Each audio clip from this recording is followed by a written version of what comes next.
Hi, Judy. Thanks for being here today Hi, to Nan. talk about keto. Thank you. I'm honored to be here. Great.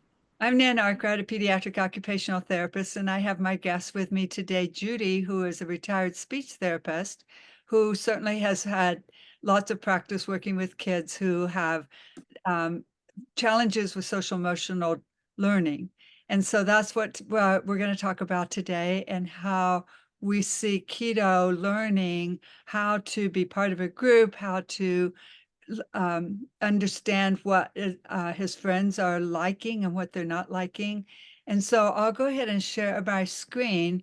But before I do that, Judy, you want to tell a little bit more about the work that you did working? Well, I was a speech and language therapist for, oh my gosh, 100 years. Oh, I mean, 37 years. And I worked with special needs kids from, 0 to 26. Michigan serves kids 0 to 26, unlike, the federal rule of 3 to 21.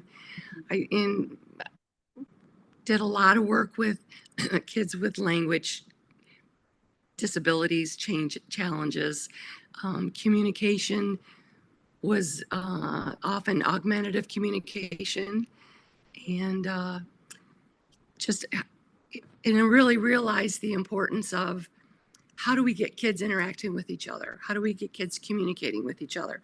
Because so often it's this one-on-one model, Mhm. adult to kid, Yes. where we really know kids need each other to communicate with. They don't need to be communicating with adults. Right. And, how do we do that? And that's one of the things that takes me with your books because they're so kid driven. And that's, Oh, such a positive need, such a yeah. positive need for kids. And that's one of the key points in all of my books is you got to talk to someone. If you don't like something, you've got to talk.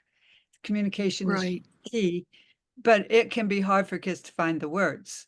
And so You that, know, go ahead.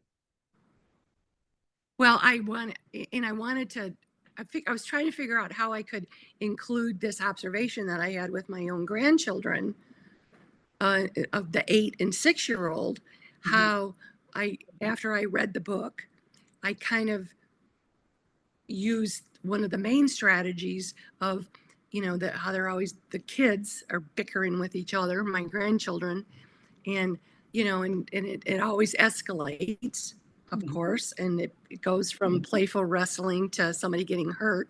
Mhm. And it was like, well, so let's pause and, I didn't do it on purpose, but can you ask if he's okay?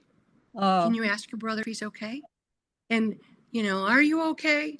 Yeah, I'm okay. And it was like, wow, this works for kids of all ages and all skill levels. So it was cool to, see it in action with my 8 and 6 year old. thank you for sharing that, Judy. That's great. That's what I want to see happen because For it sure. is just thinking of others. And I think what you're saying is that whoever was the one that was hurt feels cared about, which was the point of the story too.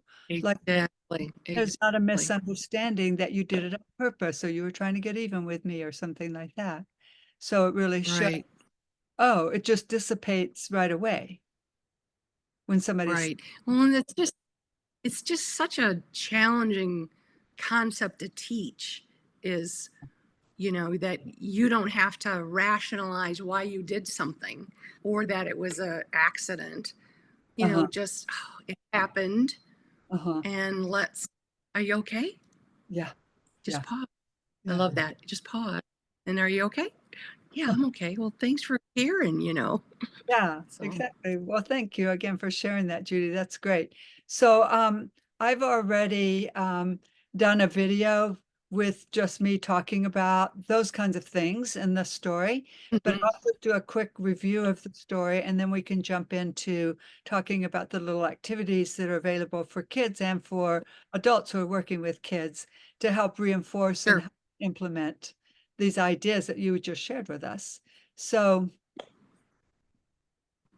um, here's a story. Here's the book. No keto. No, Keto Learns to Let It Go. And um, what I'm trying to do is help people. I mean, You know, the kids that we work with, Judy, are so frequently they're hearing no, like all around them, from their peers, from the adults. And it is really hard to hear. It doesn't help our brains grow.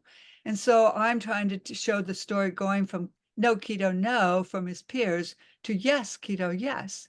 And the difference in how that feels for Keto at the end, because he's so discouraged at the beginning of the story because he's not understanding what he's doing that his giraffe friends don't like. And so finally, with the help of, well, I'll show you, they're going to the watering hole and Keto bumps into somebody bumps into Keto and he gets upset about it, and it happens a similar kind of thing. And he gives one of his friends a little kick with his foot to let him know, like, you're in my space, knock it off. I don't like that.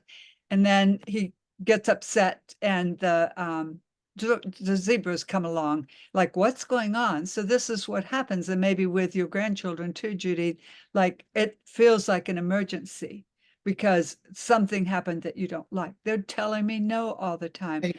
And of course, the way Keto tells the story to the zebras is, from his perspective, they're being mean to me. They won't let me do things.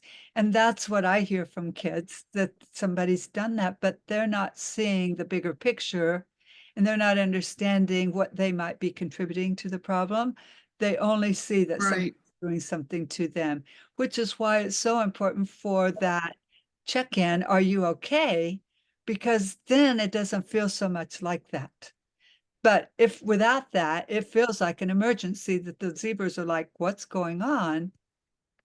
So this, of course, is the zebras are playing the role a parent can play or a teacher can play, and just Okay, good. listening, listening and saying, yeah, we can relate, we understand. And I like to add educational bits of information in the stories. And so he's talking about migrating on the Serengeti, and he's saying, yeah, I mean, this is just a little picture that he's imagining in his head. But if anybody was interested in looking up online the migrations in the Serengeti, I mean, there's just zebras and wildebeest or traveling to another part of the Serengeti for the food and water, like just seasonally. Right. And so he gets it, like they are bumping into each other. And he's saying, well, I'm showing you how I think about it. Maybe there's a way you could think differently about it too, or a way that's more like community based. Like, well, maybe it's not directed at me. Maybe I'm not actually being targeted. Maybe it's just an accident and it's just part of when you walk down to the watering hole, sometimes you bump into each other. And so, Right. Right. well, I don't have a concept of that. I don't have that experience in that way, but he starts to feel a little bit more comfortable with the idea that maybe he could think differently about it just because the zebra stopped and cared about him, listened to him. And and the zebra's saying, yeah, it does feel better if somebody checks on you. Right. And then Keto's saying, yeah, Such a well, go ahead, Judy. It's just such a simple concept, but it's challenging to teach. Mhm, mhm. Yeah, because a child is quick to erupt, like he's saying in the story. Like, feel like Right. I'm really upset about this. Again, because from his perspective, he thinks that there's a good reason to react in that way. And so it's exactly what you said. You're trying to help someone who is feeling like they're ready to erupt, but it's really hard for them to hear you saying, it's okay, I hear you. But a calm adult like the zebra can keep the volcano from erupting by saying, I know, I Mm, understand that was hard. And so mm. they get reinforcement from the other zebras, like, yeah, everybody likes to feel respected. And then he kind of goes to the next step and says, it looks like maybe you're feeling a little forgiving towards your friends now. So he's starting to shift his perspective a little bit and think, oh, well, yeah, maybe they weren't really trying to be mean to him, but again, because the zebra stopped and helped him and just took time out and said, I get it, he could start thinking differently. And so that's the Right. great part is all all giraffes, all kids just want to be part of a group. They want to be in community with others. They want to feel respected. They want to feel like they're connected and just belong. And that's so important. And with my social skills groups, that's the main thing. Kids just want to play. They just want to belong and have fun with each other. And it's not that Yeah. easy. Like, No, it's not that easy. not at all. Especially when you have children with, learning issues, it's even harder. I mean, Uh-huh. my grandchildren, fortunately, are the neurotypical kiddos, and it's hard for them, let alone, you add complexities of special needs issues on top of it. Mhm.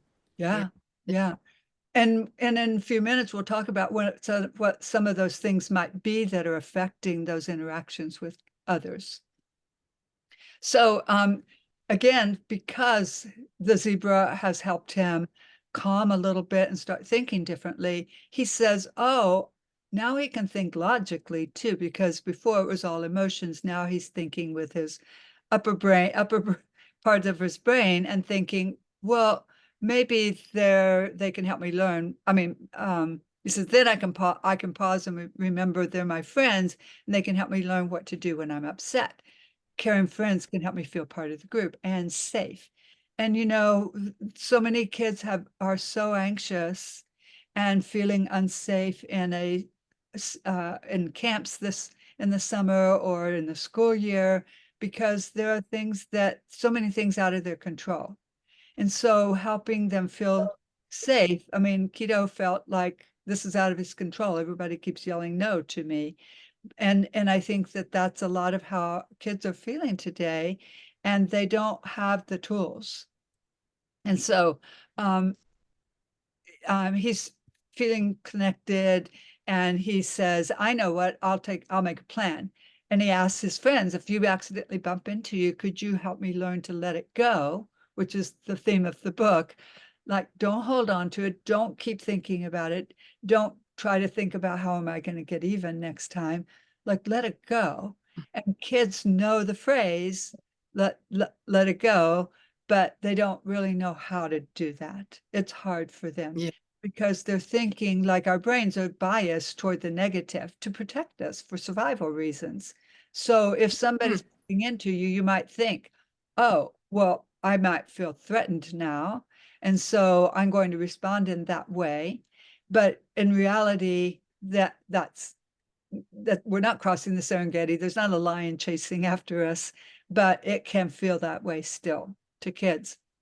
And so, like you said already, like just checking in to see if they're okay makes all the difference. It makes it feel like it's now safe and it's not an emergency. So they feel connected here. They get down to the watering hole, and now Keto gets the chance to to practice what he just said. I think this is what I want to do.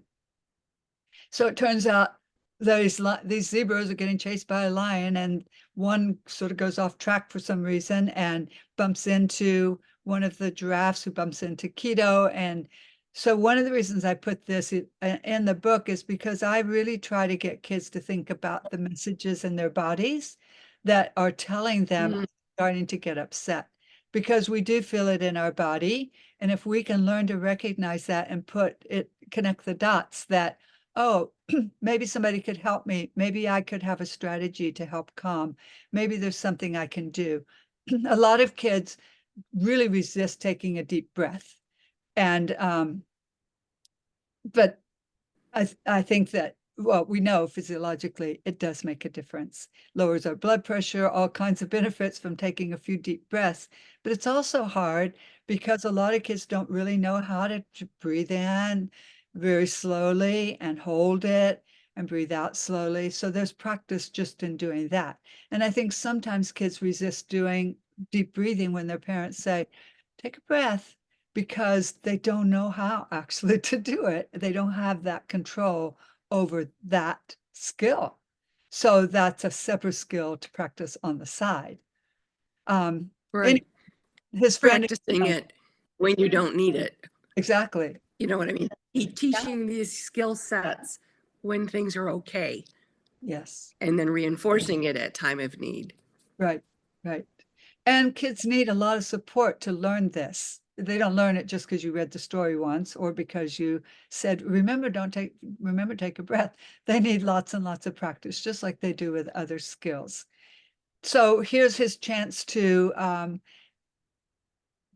respond to like put into practice his plan that he said. He's going to see if his friends are able to help him out when he's starting to feel upset like that. And then one of his friends says, yes, are you okay? Just like they had planned. And then it actually spurs him on to say, spurs Kito on to say, oh, how about you? Are you okay too? Which is completely different than what he was happening at the beginning of the story. So he's calm enough to be able to start thinking how to reciprocate that kindness. And so he's saying, yeah, okay, that really works better. They kick up their hooves and they're yelling, yay, Kito, yay. And so that's a whole different experience for him. And what you just described happened with your grandkids. So we were just Yeah. talking about Well, reinforcing. the one thing Go ahead. I was just thinking that the one thing that I think is really important that we do, and I'm thinking, selfishly in terms of working with my grandkids since, not having a caseload anymore, but practicing these in easy moments, you know, purposeful moments that we just do it and try it, and then not waiting till the kids are in a crisis to try to teach. Because, Mhm. kids, none of us can learn when we're in the middle of crisis. Right, We need to do something ahead of time and learn it and try to habituate it so that we can carry it over when we do need to learn to take that breath. right, You know, right. Yeah. this is cute. Exactly, I agree, Judy. And it's hard for yeah, I mean, reading the book, one of the things about the books that I've written is that it kids do like to read them more than once, but what always amazes me is I'll read a story to a child and a month later they'll say, "Oh, that's like Keto," or "That's like Seymour in that series," or excuse me. So they do remember. And so Mhm. that's really valuable. So reminding kids because different circumstances come up. And so if you can tie to if a parent can tie together the story to a situation, and like, oh, let's read Keto because that sounds just like what happened to Keto. Right, Reinforce it, right. and then it gives you another opportunity to talk about it and grow from a different situation. So this is just a little activity that kids can do step by Very step cute. drawing. And, I have young kids try to draw some of these, and they, of course, this is a little bit skilled. The activities vary from pretty easy to a little bit more complex like this for different age audiences.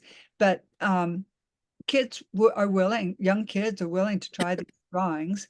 And I think because Oh, for they sure. never get frustrated and they're perfectly happy with the outcome of it, and they get to take it home with them. And of course, these are available for anybody to look up online to find for themselves. They don't have to be coming to me to get the chance to do it. And they just serve as reminders like, oh, I I remember this story. I remember this part of the story about feeling calmer because someone helped me. And so as the kids are drawing, if it's something kind of easy for them, then it might be an opportunity to talk a little bit more of what would feel calming to you. When you're feeling upset, where do you feel it in your body?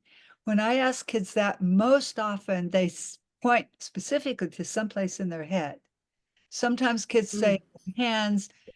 I although rarely hear kids talk about it in their chest or their stomach, but yeah, it's usually in their head because I think most of the time they're really upset and they're angry about something. They feel something wasn't fair, it was unjustified, whatever happened.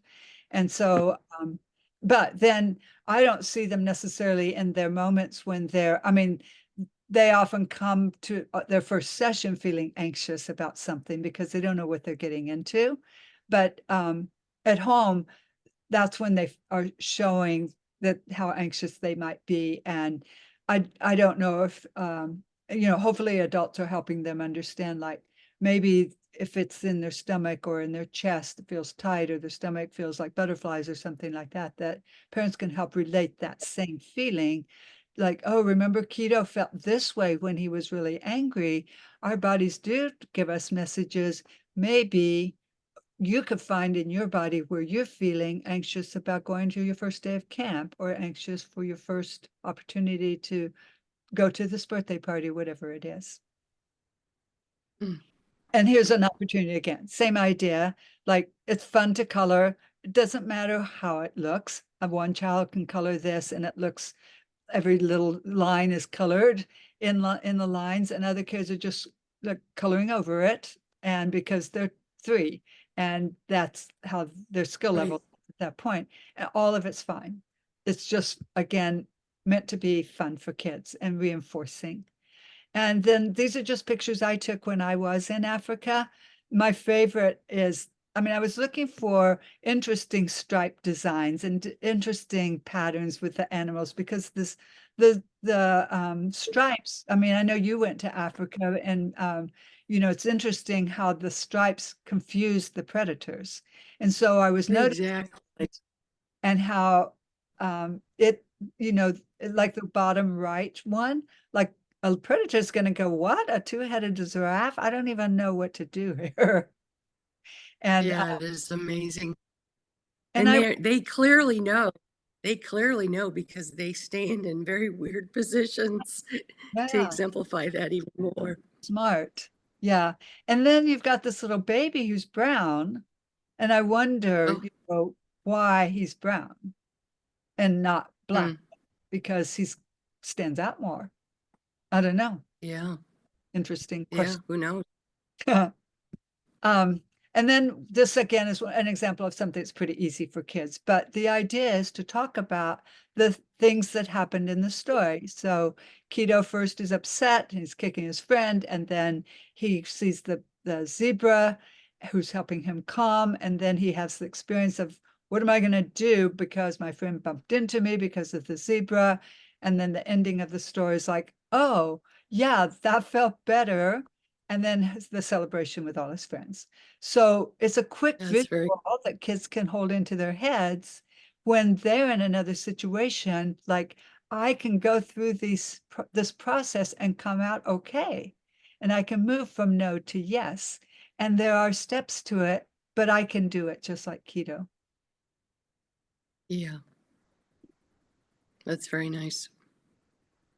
It matters. I mean, as a speech therapist, the whole sequencing, there's also the element there of like being patient and trusting the process, that your brain does go through a process, the chemical changes, that and you just have to give it time, and in the end it works out.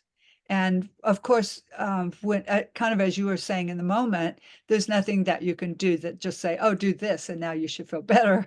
But in the moment when it's happening, that's when the adults can be like the zebra and help calm the child in the moment, not by talking then about where are you feeling it in your body, that's not the time either, or what do you think we should do, but just what the zebra did. I see how it's very challenging. It's hard. I see your big feelings. You just want them to feel seen and heard. And for someone to feel like I can feel your pain. I get it. Because we as adults know how that makes a difference. We want to talk to someone who we know is going to get it and take the time with us to make us feel better. So if we can relate to this whole thing ourselves, it makes it easier for us to realize how important it is, because we're the go-to person for children. And Yeah, um, this one is just a dot to dot one. Again, The numbers are quite tiny, but I had a child doing this the other day, and you can be very, very careful. As an occupational therapist, of course, that's where some of these ideas come from because they're fine motor activities. But I can use it therapeutically also in terms of motor development by helping kids slow down. Because the boy I was doing it with last week just kind of rushed through. He could see, oh, I see the pattern of how to go draw these lines. Right. But that's an opportunity for me to talk to him about, let's slow down and touch each dot, because that's also a skill that a lot of kids, I mean, it's part of the reason why they're quick to be upset is because they just react Mm, quickly and move quickly and think quickly and feel quickly. And so it's just feel another way quickly. of doing that. Pardon, Judy? What'd you say? Feel quickly. Yeah, yeah. Feel quickly. This one, let's see, this one actually comes first. So it's pretty much what we just talked about. Helping your child know where in your body are you feeling it. And in the story at the end, it says that he says his eyes got narrow and his breath came out in small bursts. He felt heat rising from his toes to his ears. So he noticed these things and he took some deep breaths. So it's meant to be an opportunity to talk about it with an adult. What is it like for you when you get upset because your sibling did X? Just like you were saying with your grandchildren. Where did you feel it in your body? And then back to here to, well, then what can you do about it? So there's so many strategies for what to do. Truly, like you've always got your breath with you, so it's always portable, it's always available to you to use. And other things, kids and parents know a lot of strategies. One of the books that I've written, Mission Control, A Big Feelings Adventure, has so many ideas in the book, but also on the website, so much information on ways kids learn or what they do when they're feeling upset about something. So if people need more ideas, there's lots of little, like in that story, Joseph has a little armband that helps him remember what to do when he's upset about something. And his dog, Gretchen, helps him remember to use it. And so he's got little buttons with choices on it. But kids, what I let them do is have their own little gauntlet that's blank. And they fill in the boxes, the buttons themselves of things that they think they will be able to do. So they usually can come up with ideas. They write it down or they draw pictures of it. And then sometimes they need a little help. So I have a list of ideas that kids have mentioned, and I just go through some of those ideas with them.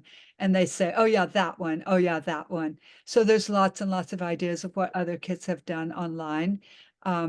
And my website is right here on my screen, www.ahopskipandajumpahead.com. So the idea is, again, can you be like the character in the book and be able to think about how to calm just like Kito did? And so then here, I think, Judy, you'll have lots of ideas here to share. And this is also what I mentioned earlier, that there are underlying reasons why kids, whether they have special needs or not, but there are reasons that kids can have those big reactions like Kito did. So we don't know for sure why Kito has such a hard time with his big feelings and impulsivity in the moment and reacting the way. But a lot of times kids have had that no, no, no experience in so many ways that that's just sort of their default almost. And they don't, and some of the reasons for the others responding to him in that way are listed here. This isn't all the reasons, but sensory is a big one. And I think fortunately, there's so much more awareness of it today. And it's very, very clear when a child doesn't want to be touched and how reactive they can be with unexpected touch, even if it's from somebody who they've known for a while. I'm not the same as their mom, and my touch is different from touch from a mom, for example, their own mom. And of course, just having difficulty with emotional regulation, just in general, like I don't know what to do in these situations.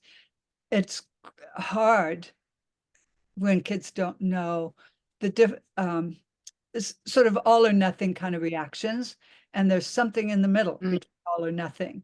And that graded area is really hard for kids to navigate. It's unfamiliar. And then their experiences, kind of like what I've just said, they can feel uncomfortable in unfamiliar situations or environments, not know how to respond, so they're kind of on edge because of that. And then flexibility, like Kito did show some flexibility. I can think about this differently. Once he felt calm from the help of the zebra, he felt like, oh, now he could start having a flexible brain. But in the moment, no way. Then some of this is just immaturity, you know? We work with lots of kids who are just not as mature socially and emotionally as their peers. And they might be thinking everything is, I mean, one of the ways that I see it often is with silliness, and everything is just silly. That's a default, like, oh, I feel uncomfortable, so I'm going to act silly. Or I get attention when I act silly, but they don't understand necessarily that people aren't really laughing because they think you're funny. They're laughing more because, oh, I didn't expect that in this moment. And it's more of a surprise kind of reaction, but it's hard for kids to understand the difference. And then perspective, again, we kind of talked about having a negative bias and not seeing the big picture. This happens all the time with kids not seeing the big picture and what is going on around them. And they're just not taking it in. You've seen that. What are your experiences with that, with all the years that you've practiced, Judy, or with your grandkids?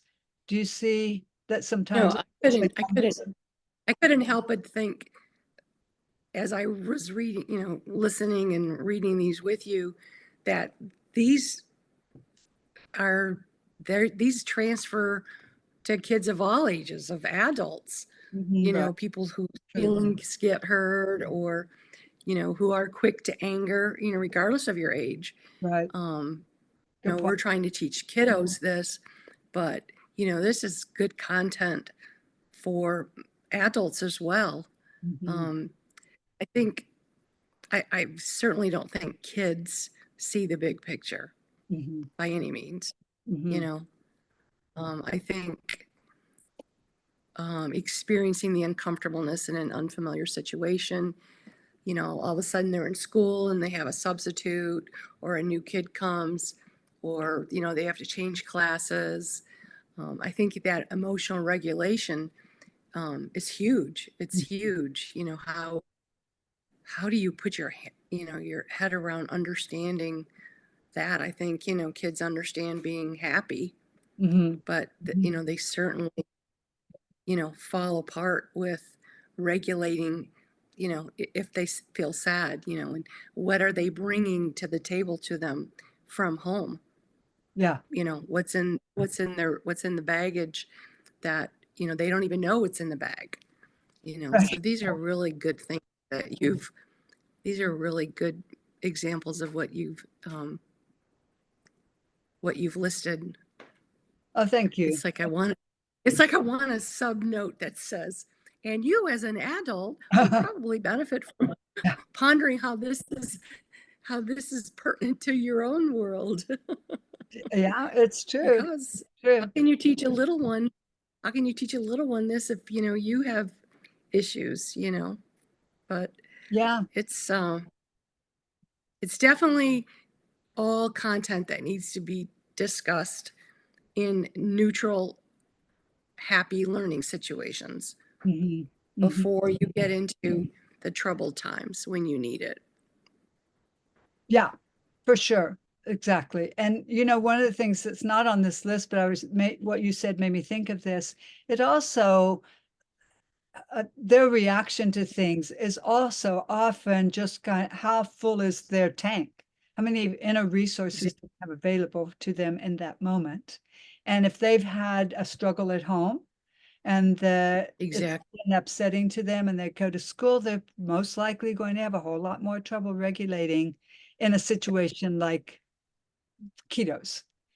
Whereas if they've had a Right. sleep, and they've had they liked the breakfast that they had, and their shoes and socks went on easily, and they had their favorite clothes clean to pick from, and everything went Yeah. smoothly.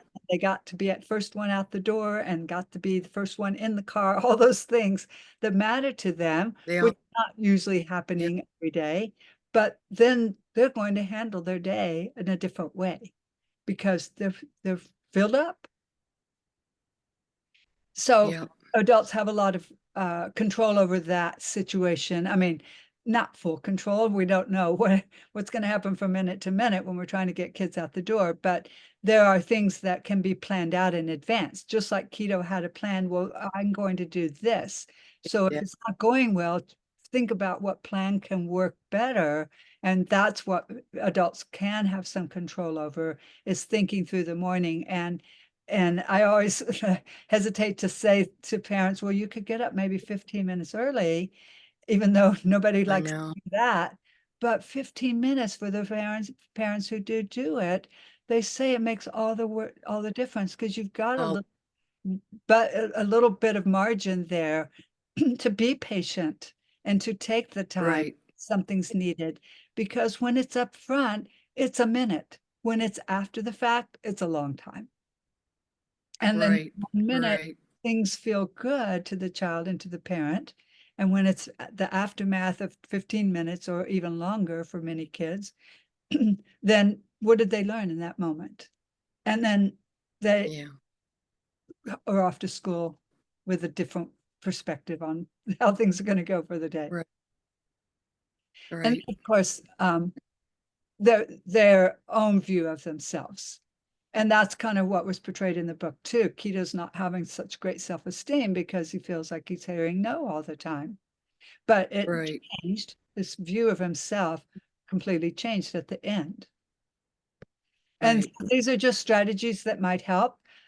We don't need to go through all of them, but well, I just gave one strategy of like how can you structure the morning to go a little bit more smoothly for a child.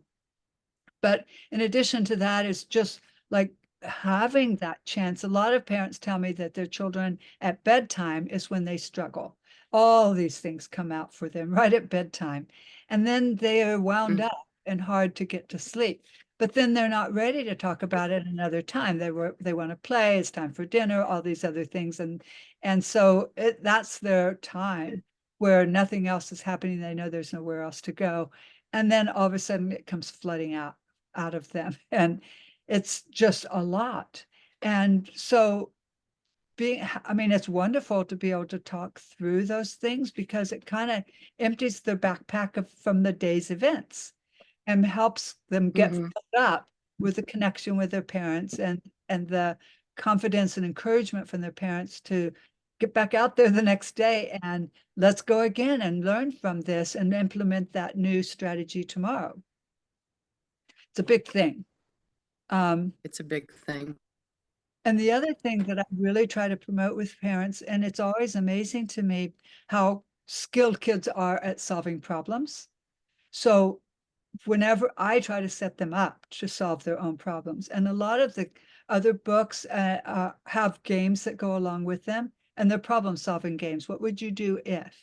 So it Mm-hmm. from little problems, it builds their self-esteem and their confidence to be able to think, I can handle this. And so it's really important for them to be able to do that. Um, there's so many other different things listed on here.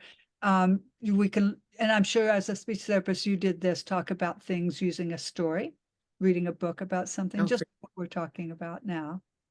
Um, and looking for yes moments, like trying to mm-hmm. balance out all the no's that kids are hearing during the day with a lot of yeses, and so that they don't feel like Kito at the beginning of the story, but feel more like him at the end of the story. Mm-hmm. Here's a few more.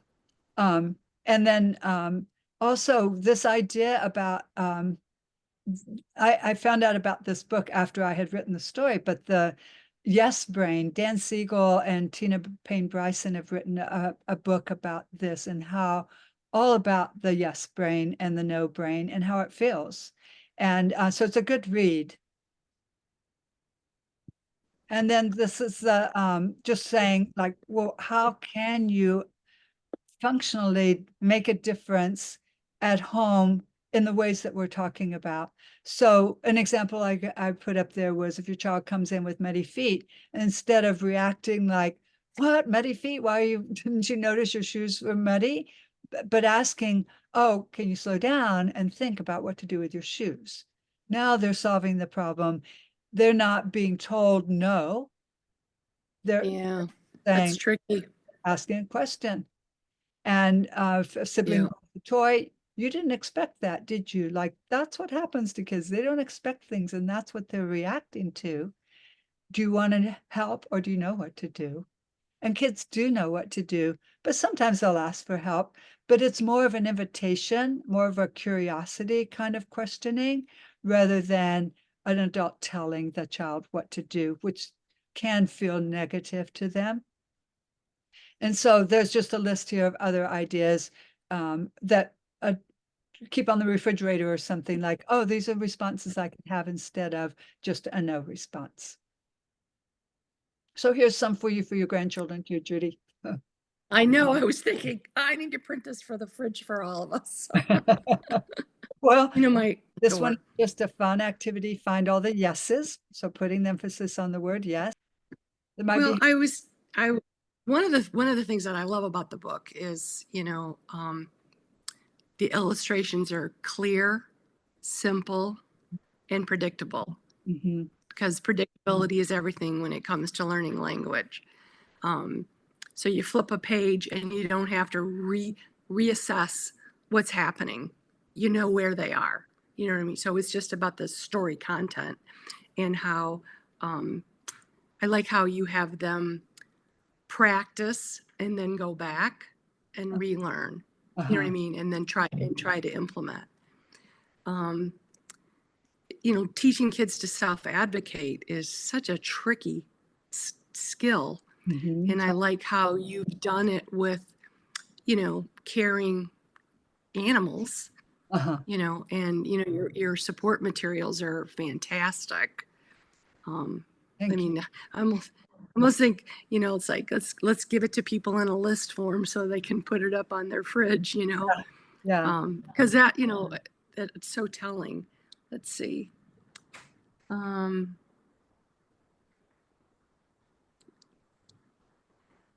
I like how you're teaching kids to think differently, because so often we do think defensively, Mhm, you know, and the power of take a breath. Let's just look through a different window. How mhm, can we do this a different way? You know, um, when you first read the story, it seems very simple, mhm, but it's not simple mhm, at all. mhm. It's very complex with really big important things that kids, not just kids, but adults of all, I mean, people of all ages, I mean, do we ever stop learning how to self-regulate or Right. to regulate our emotions? I mean, isn't that a lifelong skill?